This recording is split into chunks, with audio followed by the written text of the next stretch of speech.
Mari kita buka Galatia pasal ke-5. Saya ingin bacakan buat saudara dari ayat yang ke-16 buat kita semua. Judulnya hidup menurut daging atau roh.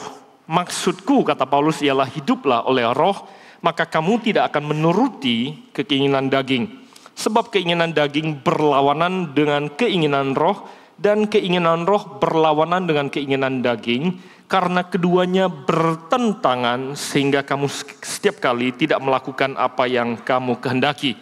Akan tetapi jikalau kamu memberi dirimu dipimpin oleh roh, maka kamu tidak hidup di bawah hukum Taurat. Perbuatan daging telah nyata, yaitu percabulan, kecemaran, hawa nafsu, penyembahan berhala, sihir, perseteruan, perselisihan, iri hati, amarah, kepentingan diri sendiri, percideraan, roh pemecah, kedengkian, kemabukan, pesta pora, dan sebagainya. Terhadap semuanya itu kuperingatkan kamu seperti yang telah kubuat dahulu, bahwa barang siapa melakukan hal-hal yang demikian, ia tidak akan mendapat bagian dalam kerajaan Allah. Tapi buah roh ialah kasih, sukacita, damai sejahtera, kesabaran, kemurahan, kebaikan, kesetiaan, kelemah lembutan, penguasaan diri. Tidak ada hukum yang menentang hal-hal itu. Barang siapa menjadi milik Kristus Yesus, ia telah menyalibkan daging dengan segala hawa nafsu dan keinginannya. Jikalau kita hidup oleh roh, baiklah hidup kita juga dipimpin oleh roh, dan janganlah kita gila hormat, janganlah kita saling menantang dan saling mendengki. Demikianlah pembacaan firman Tuhan. Paulus menjelaskan dengan sangat gamblang dan sangat jelas perbedaan antara daging dan roh. Dan dijelaskan dengan sangat kontras perbedaan daripada buah atau akibat daripada daging dan dampak daripada roh.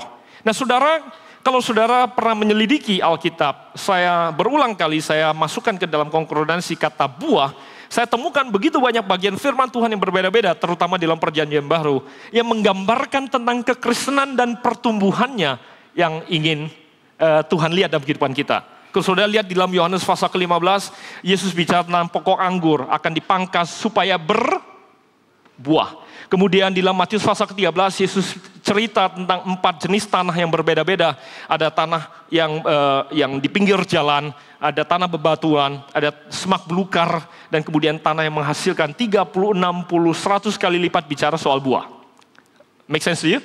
Nah berulang kali Alkitab menggambarkan pertumbuhan itu dalam atau ilustrasi perumpamaan yang dipakai adalah buah. Dan pada waktu saya merenungkan ini, saya temukan bahwa tiba-tiba dalam hati saya mendapatkan pengertian bahwa, buah tidak tumbuh dalam satu malam.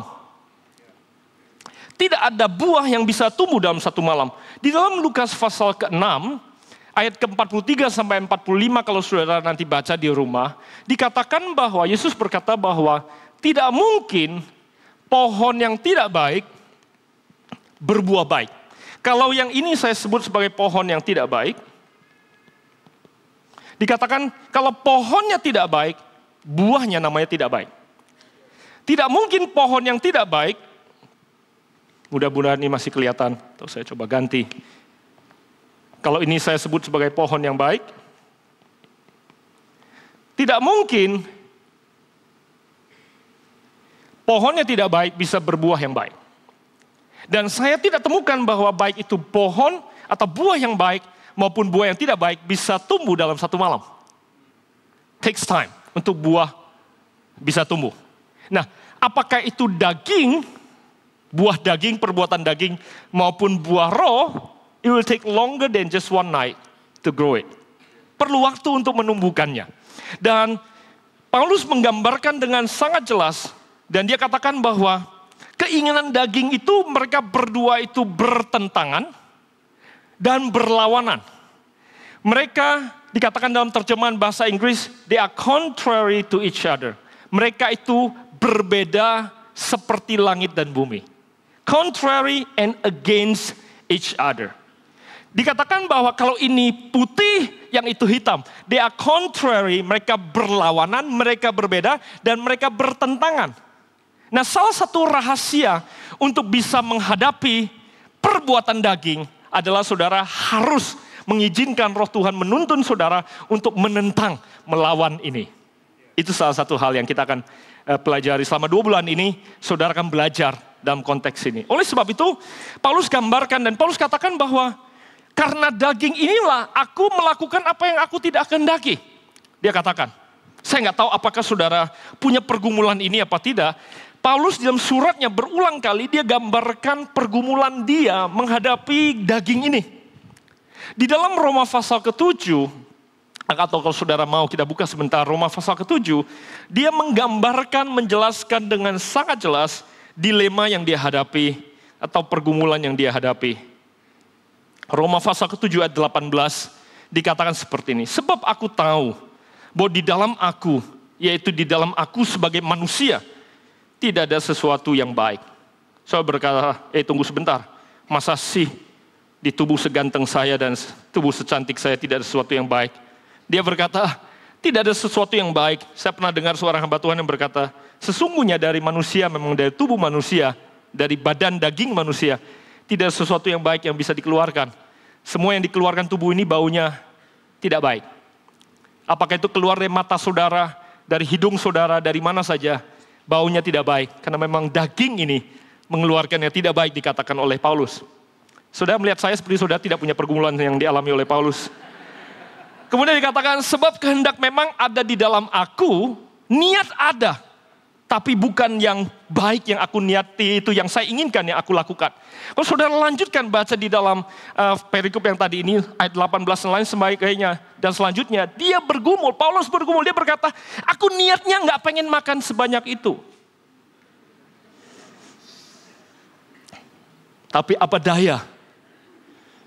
Maksud hati memeluk gunung. Apa daya tangan tak sampai. Saya masih ingat itu peribahasa kita. Dia berkata, aku mau berbuat baik. Aku tahu apa yang baik. Niatnya baik, tapi gak bisa. Aku mau sabar menghadapi anak-anakku. Saya tidak mau lagi marah-marah sama mereka. Aku sudah katakan aku mau sabar sama mereka.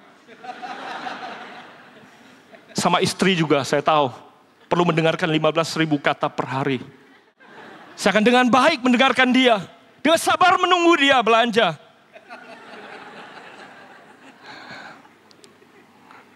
Don't look at me seperti saudara gak punya pergumulan itu. Hanya Paulus yang punya pergumulan seperti itu. Dan dia berkata, I know it, I know what I supposed to do. Aku tahu apa yang harus aku lakukan, tapi gak bisa. Itu yang dia katakan. Kembali kepada Galatia pasal ke-5 sebentar.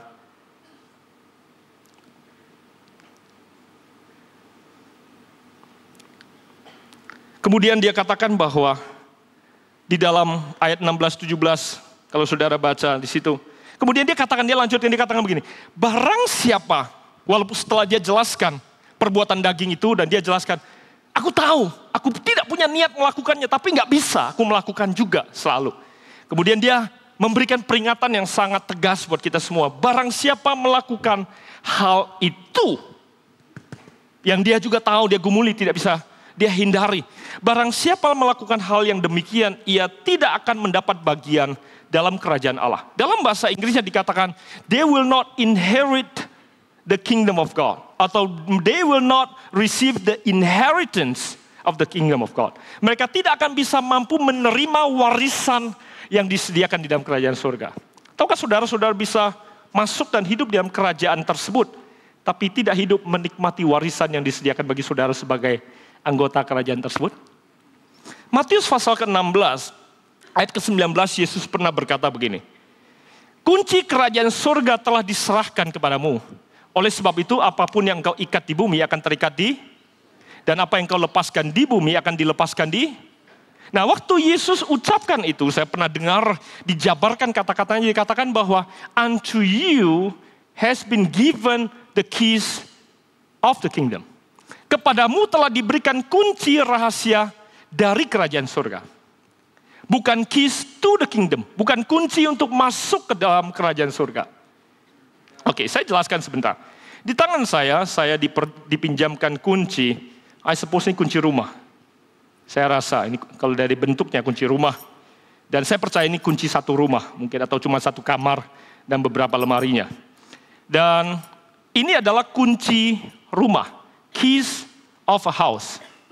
Saya asumsi ini kunci keys of the house, dan kemudian kunci yang bisa membuka beberapa kamar di dalamnya.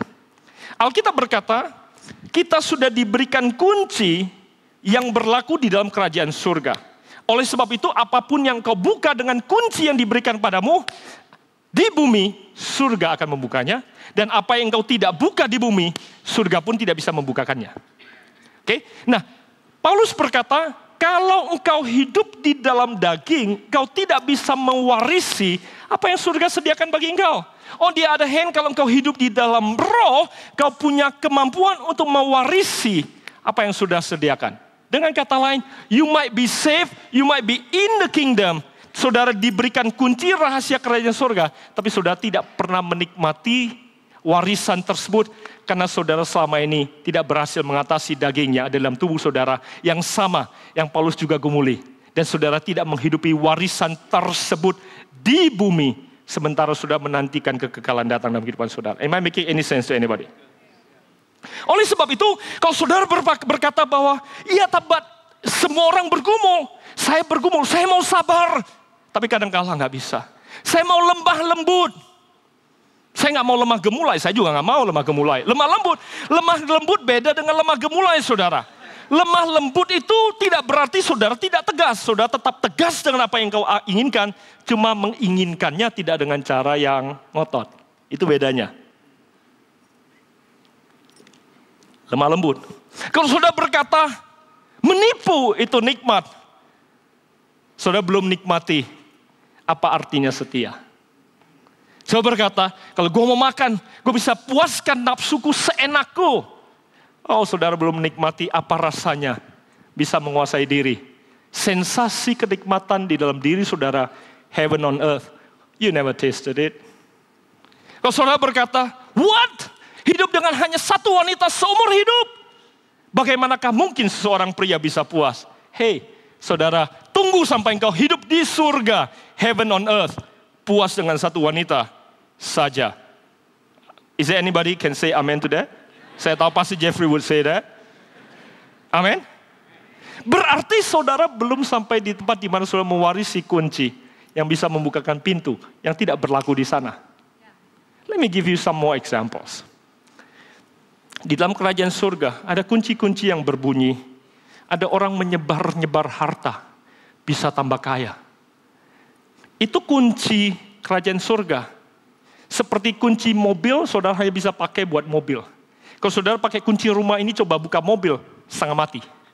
Nah, kunci kerajaan surga, kalau saudara bawa keluar, coba bagikan pada teman saudara yang tinggal di dunia. Dia berkata, oh come on, yang benar saja, mana ada orang nyebar-nyebar harta, bagi-bagi uangnya bisa tambah kaya. Yang ada mah hemat pangkal kaya, tahu? Di sini berlaku, kalau engkau ditampar pipi kanan, engkau kasih tangan kanan. Oh come on, hari gini, kalau saudara pakai kunci itu, saudara coba buka di sini kasih tahu teman saudara, hey, you want to be blessed?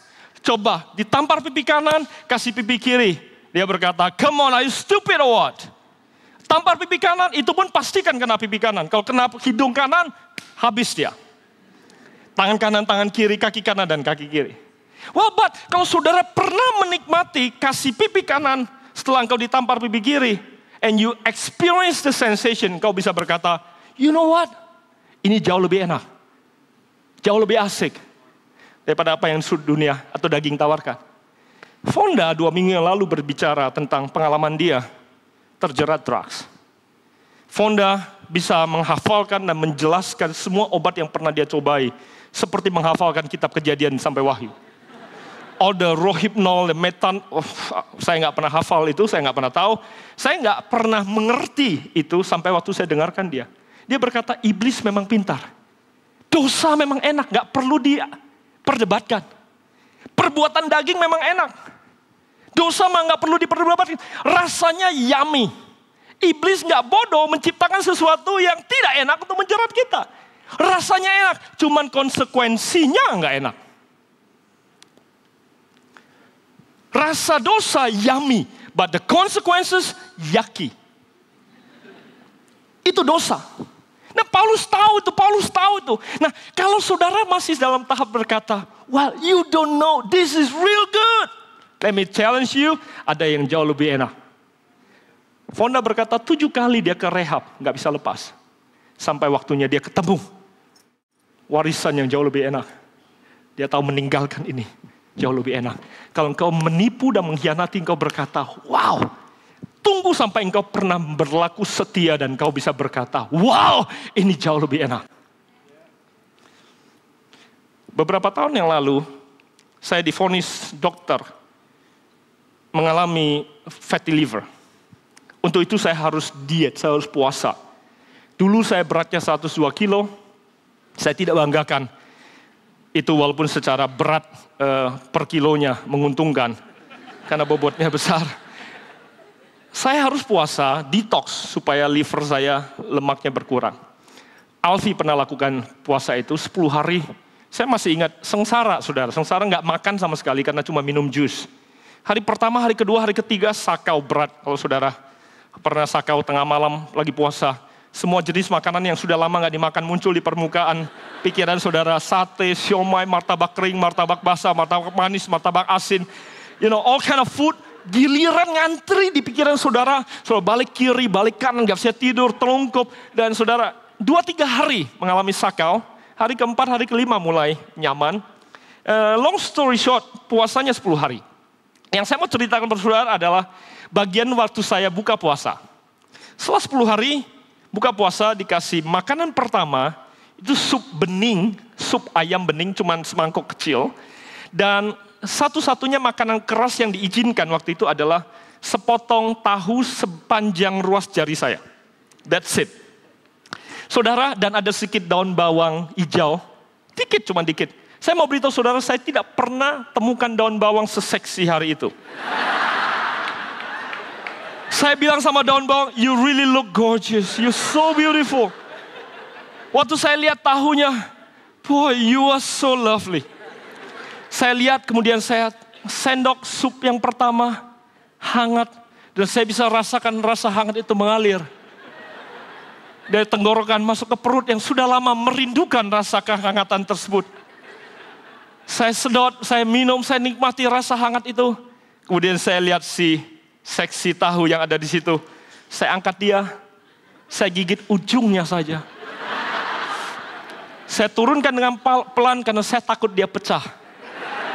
Kemudian saya sendok air atau supnya di sendokan berikutnya. Merasakan kembali sensasi kehangatan tersebut. Kemudian saya kembali angkat tahu di sisi yang lainnya yang masih ada sikunya. Saudara, saya bisa lakukan ini 4 kali sampai, ya kadang 4 sudut. Sampai kemudian saya temukan tahunya mulai berbentuk bulat. Saya mulai kemudian gigitin perlahan-lahan sampai bulatannya semakin lama semakin mengecil. Saya pastikan tahunya habis dengan bawang dan supnya habis barengan. Saya mau beritahu saudara, sensasi menikmati tahu tidak pernah saya rasakan sebelumnya. Karena sebelumnya, saya orang Medan saudara, kalau di Medan saudara makan semua ukurannya besar. Saya bisa makan duren, bukan, kalau di Medan hitungan duren bukan biji lagi, baskomat. Saya bisa makan Tupperware itu setengah, kadang-kadang 1 Tupperware. Saya bisa makan itu. Saya mau beritahu saudara, dibandingkan makan, bagi yang doyan duren ya, dibandingkan makan duren sebanyak itu sama makan tahu sekecil itu, saya mau beritahu saudara, sensasinya ini tidak bisa terbandingkan. Oleh sebab itu, yang Paulus coba katakan adalah, I know bahwa ini enak, tapi sampai waktunya engkau nikmati rahasia dan warisi kerajaan surga, you don't know what you're missing. Kesetiaan, sukacita. Kalau engkau berpikir berantem sama orang itu nikmat, lagi di jalan, lagi diserempet orang marah itu nikmat, tunggu sampai waktunya di mana engkau tahu apa artinya kebaikan. Dan memang ini berdua bertentangan dan berseberangan. Dan hanya roh Tuhan yang bisa menolong kita untuk hidup seperti ini. Hanya roh Tuhan yang bisa menolong kau hidup seperti itu. Melahirkan, menghasilkan buah. But it doesn't take one day. Enggak bisa 1 hari engkau tumbuhkan karena perlu waktu untuk engkau menumbuhkannya. Itu sebabnya banyak orang yang melakukan kebenaran, dia tabur kebenaran. Banyak orang tergoda atau mungkin iri kepada mereka yang menabur daging. Mereka merasa, it is not fair. Let me explain to you what I'm saying. Saya pernah bertemu sama orang yang berkata sama saya, Pak, saya menikah 38 tahun loh Pak, sama wanita yang sama.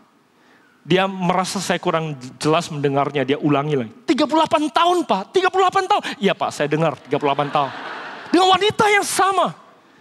Sementara dia masih terus ngomel, terus padahal aku setia Pak. Teman aku Pak, istrinya satu di setiap kota. Apa yang dia sedang katakan? Dia sedang katakan begini, Pak, saya tabur kebenaran, saya coba hidup setia, sementara teman saya hidup di dalam kepuasan dagingnya, tapi kok sepertinya nggak ada konsekuensinya. Sepertinya tidak ada konsekuensinya. Di dalam Matius pasal ke-13, Yesus cerita perumpamaan tentang lalang. Kalau saudara mau buka Alkitab saudara sebentar, saya ingin bacakan kepada saudara atau buat saudara sebentar. Matius pasal ke-13, Yesus cerita tentang lalang dan gandum. Kembali lagi berkaitan dengan buah yang Tuhan ingin lihat dalam kehidupan kita. Matius pasal ke-13, saya ingin tunjukkan pada saudara sebentar ke sana. Kalau saudara baca nanti di rumah, sepanjang pasal ke-13 itu, semuanya bicara tentang benih, tentang buah. Kalau saudara baca, semua bicara tentang benih dan buah. Saya bacakan buat saudara perumpamaan yang kedua di pasal ke-13 tentang lalang dan gandum dulu, ayat 24. Yesus membentangkan suatu perumpamaan lain lagi kepada mereka, katanya, hal kerajaan surga itu seumpama orang yang menaburkan benih yang baik di ladangnya. Tetapi pada waktu semua orang tidur, datanglah musuhnya menaburkan benih lalang di antara gandum itu. Lalu pergi. Ketika gandum itu tumbuh dan mulai berbulir. Nah, saya mau minta teman-teman tunjukkan gambar gandum dulu. Ini gandum. Yesus berkata, kerajaan Allah itu seperti seseorang yang menaburkan benih yang baik. Dia inginkan ladang ini, kalau saudara nanti baca di bawah, dikatakan ladang di dunia, dia ingin menaburkan kalau bisa gandum saja yang tumbuh. Tapi kemudian dikatakan pada waktu semua orang tidur, datanglah musuh menaburkan benih lalang di antara gandum itu. Ada lalang dan gandum. Satu lagi. Nah, kemudian dikatakan lalang akan tumbuh di antara gandum. Lalu musuh itu pergi. Ayat 26, biarkan gambarnya di situ sebentar. Ketika gandum itu tumbuh dan mulai berbulir, nampak jugalah lalang itu. Setelah beberapa saat gandum tumbuh, lalangnya juga mulai subur tumbuh. Mereka tumbuh seperti ini, seperti foto yang sudah lihat. Lalang dan gandum tumbuh bersamaan. Dan ayat 27, maka datanglah hamba-hamba Tuhan ladang itu kepadanya dan berkata, Tuhan, bukankah benih baik yang Tuhan taburkan di ladang Tuhan? Dari manakah lalang itu? Jawab Tuhan itu, seorang musuh melakukannya. Lalu berkatalah hamba-hamba itu kepadanya, jadi maukah Tuhan supaya kami pergi mencabut lalang itu? Tapi ia berkata, jangan, sebab mungkin gandum itu ikut kecabut pada waktu kamu mencabut lalang itu. Biarkanlah keduanya tumbuh bersama sampai pada waktu menuai. Pada waktu itu aku akan berkata kepada penuai, kumpulkanlah dahulu lalang itu dan ikatlah berkas-berkas untuk dibakar. Kemudian kumpulkanlah gandum itu ke dalam lumbungku. Dengan kata lain, Yesus berkata bahwa, selama tanah ada dan iblis sudah menaburkan lalang, lalang akan selalu ada. Pada waktu ditawarkan untuk mencabut lalang, Yesus berkata, jangan, karena kamu tidak bisa membedakan yang mana dan lalang yang mana gandum di masa pertumbuhannya. Tidak bisa dibedakan karena mereka sama tampangnya, dan bahkan hujan yang dibutuhkan untuk gandum tersebut tumbuh akan ikut menyuburkan lalang. Hujan yang dibutuhkan untuk gandum dan buat perbuatan yang baik yang kau taburkan untuk bertumbuh akan ikut menyuburkan lalang. Nah, pertanyaan saya buat kepada saudara di belakang 3 orang-orang yang sangat bijak. Lebih gampang tumbuh mana gandum sama lalang? Lalang lebih gampang dan jauh lebih cepat tumbuhnya. Lalang nggak perlu dipelihara. Demikian juga di dalam perikop pertama, kalau pasal ke-13 tadi saudara baca, dikatakan benih yang ditaburkan bisa jatuh di pinggir jalan, bisa kena di batu berbatuan, kemudian bisa dihimpit oleh semak belukar Oleh sebab itu, lalang dan semak belukar adalah strategi yang iblis coba lakukan untuk menghimpit, untuk menghalangi, untuk engkau bisa bertumbuh. Semak belukar tidak perlu dipelihara, tumbuh sendiri dengan subur. Nah, dan Paulus sedang berkata, hey, kalau engkau bertemu dengan semak belukar dan lalang dalam kehidupanmu, you don't have to be surprised. Karena selama tanah ada, selama daging ada, you're gonna have to struggle with it. Saudara mungkin bergumul. Ada seorang anak muda pernah berkata sama saya begini, Kak, aku sudah bertobat, aku bergumul 3 bulan. Aku tidak lagi nonton pornografi di internet. Aku tidak masturbasi, Kak. Tapi aku minta ampun sama Tuhan. Kemarin malam aku jatuh. Sepertinya iblis berkata, sia-sia, percuma. You will never be able to make it. Nggak akan pernah bisa berhasil menguasai diri. Nggak akan pernah bisa hidup kudus. Lupakan saja. Saya berkata, tunggu dulu sebentar. Kau sudah 3 bulan. Tanam pohon yang baik. Tiba-tiba besok pagi kamu bangun. Ada semak belukar kecil muncul. Akan sangat bodoh kalau engkau lupakan dan tinggalkan apa yang sudah engkau airi dan engkau pelihara berbulan-bulan dan terjebak membiarkan semak belukar itu tumbuh. Cabut semak itu, cabut lalang itu, dan terus pelihara yang baik. Am I making any sense to anybody? Mungkin kau berbulan-bulan berhasil menguasai diri untuk tidak marah. Bisa bicara dengan kelembutan kepada bawahanmu, kepada istrimu. Tapi ada masanya di mana engkau mungkin 1-2 kali. Saya cerita pengalaman saya hari Selasa, Rabu yang lalu. Tanggal 17 Agustus, Joanne minta mau nonton Kung Fu Panda. Dia mau ajak beberapa temannya nonton. Saya berkata, oke, supaya pastikan tiket dapat dan kursi dapat, saya coba cari tahu box office buka jam berapa. Nggak ada data di internet, saya pikir mall buka jam 10, saya coba saja pergi satu tempat. Saya sampai di sana jam 10 lewat 17 menit. Di tempat tersebut, depan pintu tersebut, masih banyak orang yang bekerja di dalam bioskop. Dan saya tanya, Pak, bukanya jam berapa sih? Dia katakan 10:30. Oke, berarti masih ada 13 menit. Oke, aku tunggu. Karena masih cuma 3-4 orang, saya tidak berdiri di depan pintu.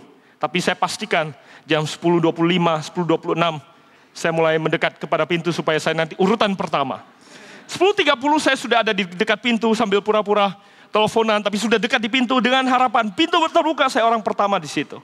10:30 pintu tidak terbuka, tepat waktu sebagaimana kebaktian JPCC yang tepat waktu. 10:35 tidak dibuka, 10:40 tidak dibuka, 10:45-nya atau 10:40 mungkin TV di dalam baru mulai dinyalakan. Saya berpikir, oh mungkin mereka terlambat sedikit. 10:45 tidak dibuka, 10:48, 10:50, 10:55 belum dibuka. Dan saya mulai mengingatkan pada diri saya sendiri, bahwa kamu perlu penguasaan diri. Kamu hamba Tuhan. Jam 11 saya berharap dibuka, jam 11 tidak dibuka dan saya mulai agak sedikit kehilangan kesabaran dan kendali. Dan saya berdiri semakin dekat dengan pintu yang ada, saya berharap jam 11 ini harus dibuka, ini harus dibuka. Jam 11 pintu tidak dibuka.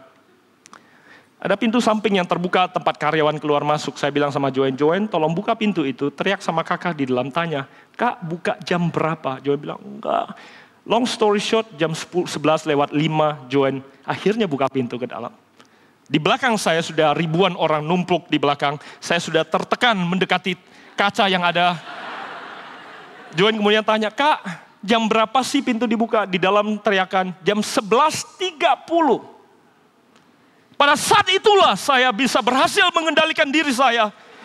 Kemudian saya melangkah. Saya tidak lagi mempertahankan tempat yang saya pertahankan sejak jam 10:17 menit. Saya tinggalkan tempat itu, pergi ke pintu yang ada dan saya akan berkata, kenapa tadi ada yang bilang jam 10:30? Ini hari libur, saya habiskan waktu saya begitu lama untuk menunggu sesuatu yang tidak jelas. Mereka di dalam semua lempar batu, sembunyi tangan, tidak ada yang berani mengaku. Mereka memberikan informasi jam 10:30 dan lain sebagainya. Well, I lost my temper. Saya berharap tidak ada yang melihat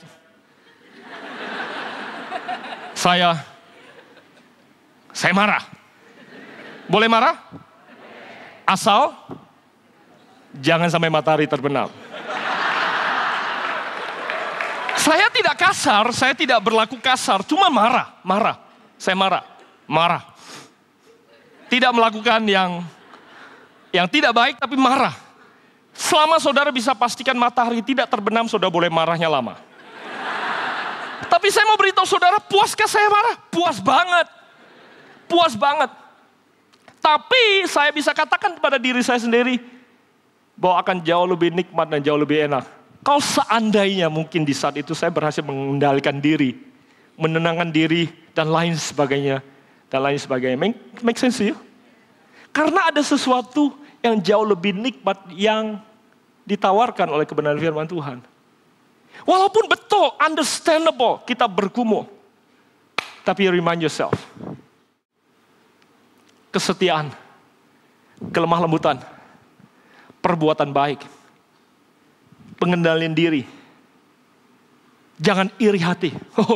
Siapa yang mementingkan diri sendiri? Kan kita semua nggak mementingkan diri sendiri, bukan? Yang pastinya kalau saudara lihat foto, yang pertama yang saudara cari diri sendiri juga anyway. Begitu lihat foto, yang kita cari diri kita sendiri. Itu jelas banget mementingkan diri sendiri lagi. But, Alkitab berkata, kalau engkau bisa atasi itu, kalau engkau lihat foto lain kali, buka Facebook yang engkau cari foto orang lain terlebih dahulu, ternyata ada sensasi di balik itu dan jauh lebih nikmat. But you get my point. Ada sesuatu yang jauh lebih nikmat yang Tuhan sediakan, yang Tuhan tawarkan bagi kita. Kalau saudara berhasil hidup mentaati Roh Tuhan. It's not gonna take one day. Dan tidak sesuatu yang dengan mudah engkau lakukan. Karena memang daging ini masih ada bersama dengan engkau. Bukakan Galatia pasal ke-5, saya minta teman-teman di Message Bible, kemudian saya selesai. Saya bacakan buat saudara terjemahan Message Bible. Dahsyat banget terjemahannya. Saya sangat diberkati oleh terjemahan Message. Dan kemudian saya akan tutup dengan doa. Message Bible, terjemahan Galatia pasal ke-5 ayat 19 dan 20 katakan seperti ini. It is obvious what kind of life develops out of trying to get your own way all the time. Eugene Peterson, penterjemah Message Bible katakan, udah jelas banget hidup seperti apa yang akan berkembang dalam kehidupanmu kalau engkau hanya mencoba mendapatkan segala sesuatu dengan maumu sendiri. Udah jelas katanya. Dia katakan repetitive, cuman terjadi pengulangan seperti berjalan di tempat, berputar di tempat, rutin, repetitive. Nggak ada yang menarik, tidak ada yang mengasihkan, tidak ada sensasi. Loveless, tanpa kasih. Cheap sex. Nah kalau saudara berkata bahwa you can have sex as much as you want, and you can buy and you can pay for it. Karena engkau punya uang untuk bayarkan ini. Let me tell you, kau belum tahu rasanya mengendalikan diri. Dan menikmati intimacy dan pengungkapan kasih setelah engkau diberkati oleh Tuhan. Tidak terbayarkan and sensational. Ya, cheap sex, a stinking accumulation of mental and emotional garbage. Pengumpulan sampah yang bau di dalam pikiran dan di dalam perasaan saudara. Kalau saudara berpikir iri, dengki, kesal, itu menguntungkan, try, let it go. Coba, let it go. Berbaik sama orang yang menjahati saudara. Try that out. Saudara akan temukan sensasi yang jauh lebih nikmat daripadanya. Kemudian dikatakan, frenzied and joyless grabs for happiness. Tergesa-gesa dengan kehebohan coba cari kebahagiaan. Trinket gods, magic show, religion, agama yang seperti sulap, magic show. Saudara bisa dari daging ke roh seperti cuman disulap seperti itu saja. Dia berkata, itu ilusi. Paranoid, loneliness, cutthroat, competition. Saudara hidup dalam iri hati, persaingan terus menerus yang tidak sehat. Di dalam pernikahan dan pekerjaan, dalam hidup, capek lagi. All consuming yet never satisfied wants. Keinginan saudara yang terus-menerus mau dipenuhi, tapi tidak pernah sampai kepada titik di mana engkau berkata, I have enough, dan saudara hidup puas. A brutal temper, and importance to love or be loved. Saya suka Eugene Peterson karena kata-kata yang dia pakai selalu vulgar. Dia katakan kamu impoten, gak mampu untuk mengasihi dan menerima kasih. Kalau kau hidup dalam daging. Understandable, everybody struggle, but you miss the best part. Divided homes, rumah tangga yang hancur, divided lives, small-minded and lopsided pursuit. Apa yang kau kejar, picik, dan tidak seimbang, dan tidak pantas, bahkan tidak worth it untuk dikejar kalau kau hidup di situ. So 2 bulan ini, kalau selama ini kau berpikir, this is good, ada sesuatu yang lebih dahsyat yang Tuhan sediakan bagi engkau. It's gonna take work, perlu waktu. Saudara selawan hadapi lalang terus setiap hari, semak belukar yang coba datang. Karena di dalam Alkitab kata semak belukar itu adalah kenikmatan dunia. The pleasure yang coba menawarkan engkau. Segala sesuatu yang disebutkan dalam daging adalah sesuatu yang baik, cuman dilakukan dengan cara yang tidak wajar.